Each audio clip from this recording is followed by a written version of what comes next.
Greetings to all and welcome back to my channel, that is Commerce Classes by Ronak Sharma. In the previous lecture we have discussed about the three main terms used in accounting, that is bookkeeping, accounting and accountancy. And today we are going to discuss objectives of accounting. Let's begin. Objectives of accounting. The following are the main objectives of accounting. First one is to keep systematic record of business transactions.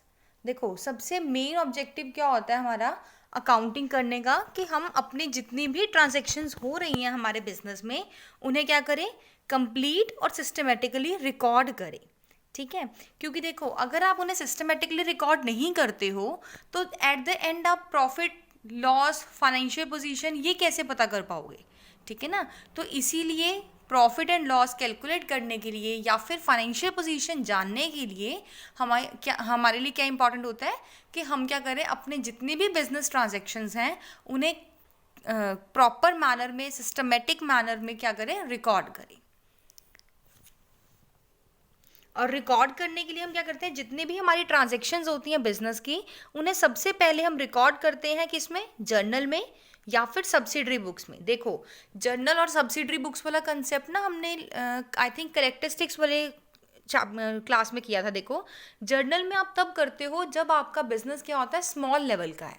ठीक है, it means आपकी जो transactions होंगी ना वो भी limited होंगी. लेकिन अगर आपका बिजनेस बहुत लार्ज लेवल पर है, आपके ट्रांजैक्शंस बहुत ज़्यादा हैं, तो आप जर्नल को डिवाइड कर देते हैं आगे सब्सिडरी बुक्स में.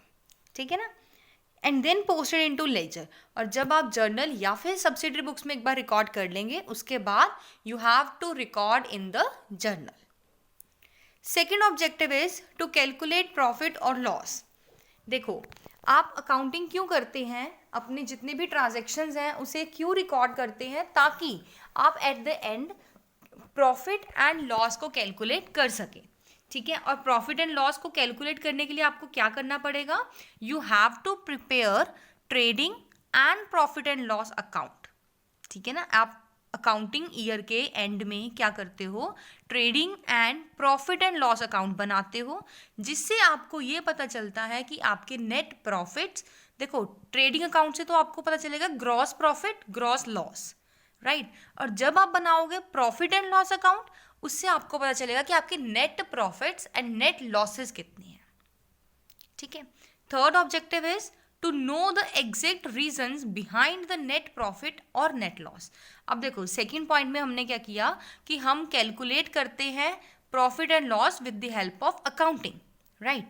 अब हमें पता चल गया कि मुझे इतने लॉसेस हो रहे हैं या फिर इतने रुपीस के प्रॉफिट्स हो रहे हैं, तो हम अकाउंटिंग इसलिए भी करते हैं ताकि मुझे एग्जैक्ट रीजंस पता चल सके कि क्या वजह है जिसके कारण मेरे प्रॉफिट्स या फिर जो लॉसेस सफ़र करने पड़ रहे हैं उसका क्या रीजंस है. ठीक है ना, नेक्स्ट आता है आपका to ascertain the financial position of the business. Company, हमने स्टार्टिंग में देखो बोला था कि कंपनी अकाउंटिंग दो रीजन से मेनली करती है, to calculate profit and loss जिसके लिए वो बनाती है प्रॉफिट एंड लॉस अकाउंट. ठीक है, और सेकेंड हम मेन रीजन क्या होता है, टू कैलकुलेट या फिर ascertain the financial position of the business. ठीक है, फाइनेंशियल पोजीशन बिजनेस, देखो सिर्फ और सिर्फ प्रॉफिट्स को जान लेना कंपनी के लिए, बिजनेस के लिए सफिशिएंट नहीं होता. ठीक है, हर बिजनेसमैन ये चाहता है कि उसे उसकी फाइनेंशियल हेल्थ के बारे में पता चले कि बिजनेस की उसकी जो फाइनेंशियल हेल्थ है कैसी है, स्ट्रॉन्ग है, पुअर है, वीक है. ठीक है, for this purpose after preparing profit and loss account a statement called balance sheet is prepared which shows the assets and there values on the one hand and liabilities and capital on the other hand.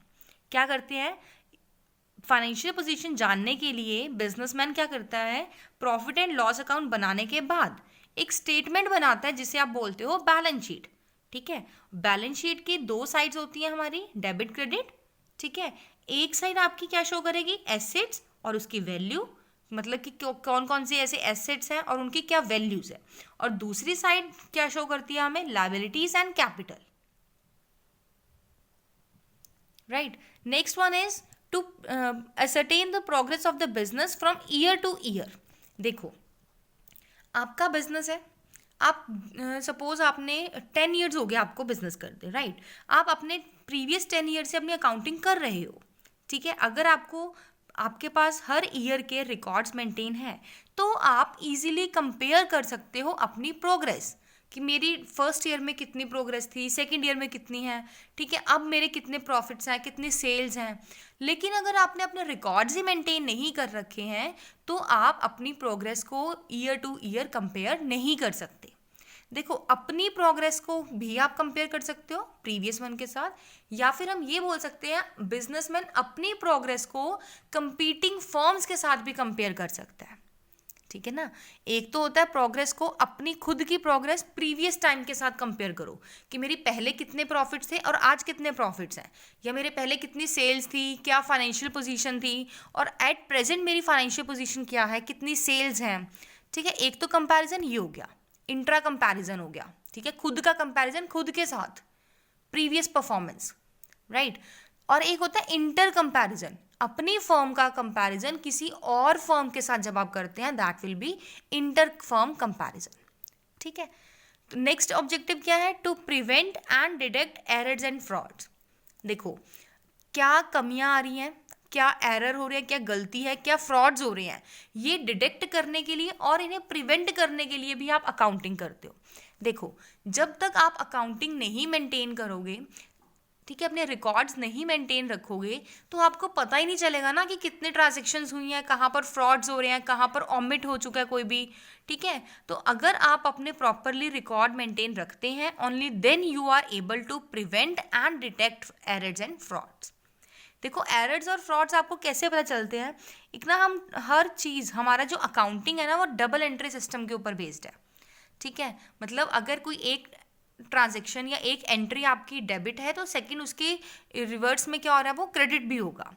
तो जब हम trial balance बनाते हैं, like हम balance sheet and में prepare करते हैं, जैसे ट्रायल बैलेंस का डेबिट और क्रेडिट बोथ इक्वल होने चाहिए। इक्वल आ रहे हैं, वेल एंड गुड। अगर इक्वल नहीं है तो आपको वहीं से पता चल सकता है कि इसमें कुछ ना कुछ क्या हुआ है, गलत चीज़ हुई है, ठीक है? कुछ ना कुछ मिस्टेक्स हुई हैं। या फिर अगर एट द एंड आपकी बैलेंस शीट मैच नहीं करती है, एसेट और लायबिलिटी साइड इक्वल नहीं आते हैं, you are also then predict कि कुछ ना कुछ यहाँ पे हमारे एरर्स हुए हैं, ठीक है? Last one is to provide information to various parties. देखो, हमने प्रॉफिट एंड लॉस बना लिया, अकाउंट, बैलेंस शीट प्रिपेयर कर ली, उससे मुझे अपने प्रॉफिट लॉसेस, फाइनेंशियल पोजीशन सब कुछ क्लियर हो गया। लेकिन क्या बिजनेस अपने जो भी इंफॉर्मेशन है वो अपने तक रखता है? नो।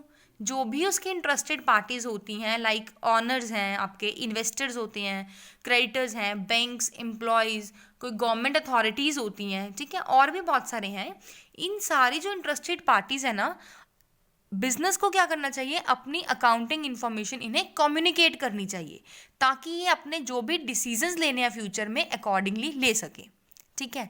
देखो, अगर आप अपने प्रॉफिट्स एंड लॉसेस या फिर फाइनेंशियल पोजीशन के बारे में डिस्क्लोज नहीं करते हो सपोज इन्वेस्टर्स को, ठीक है, तो इन्वेस्टर को पता ही नहीं चलेगा ना कि आपकी कंपनी की कितनी प्रॉफिटेबिलिटी है, क्या वो ट्रस्टेबल है नहीं है, प्रॉफिट्स होते हैं क्या, उनके लॉसेस होते हैं। तो वो फ्यूचर में डिसीजन कैसे ले पाएगा कि आपकी कंपनी में उन्होंने इन्वेस्ट करना या नहीं करना, ठीक है ना? या फिर अगर हम बात करें क्रेडिटर्स की, क्रेडिटर्स कौन होते हैं? लेनदार, जिन्होंने आपसे पैसे लेने होते हैं, मतलब किसी टाइम पे उन्होंने आपको क्रेडिट पे सामान दिया था और वो अब पैसे लेने के लिए लायबल है, ठीक है? तो क्रेडिटर्स आपको उधार पे सामान तभी देंगे ना जब उनको आपकी बिजनेस की प्रॉफिटेबिलिटी के बारे में श्योरिटी होगी, जब उन्हें ये क्लियर दिख रहा है कि आप इनसॉल्वेंट है, सॉल्वेंट नहीं हो, तो आपको वो क्रेडिट पे सामान नहीं देंगे। तो जो भी आपके एसेंशियल डिसीजंस होते हैं उन सबको लेने के लिए हमें क्या चाहिए एज अ बिजनेसमैन, कि हमारी जो अकाउंटिंग इन्फॉर्मेशन है हम उन्हें कम्युनिकेट करें टू द इंटरेस्टेड पार्टीज, ठीक है? आई होप देखो क्लियर होंगे। 7 ऑब्जेक्टिव्स हैं हमारे पास। फर्स्ट है to keep systematic record of the business transactions. Second, to calculate profit और loss. Third, to know the exact reasons leading to net profit or net loss. Fourth, to ascertain the financial position of the business. Fifth, to ascertain the progress of the business from year to year. Sixth, to prevent and detect errors and frauds. And the seventh one is to provide information to various parties. This is all about the objectives of accounting. Thanks and have a wonderful day.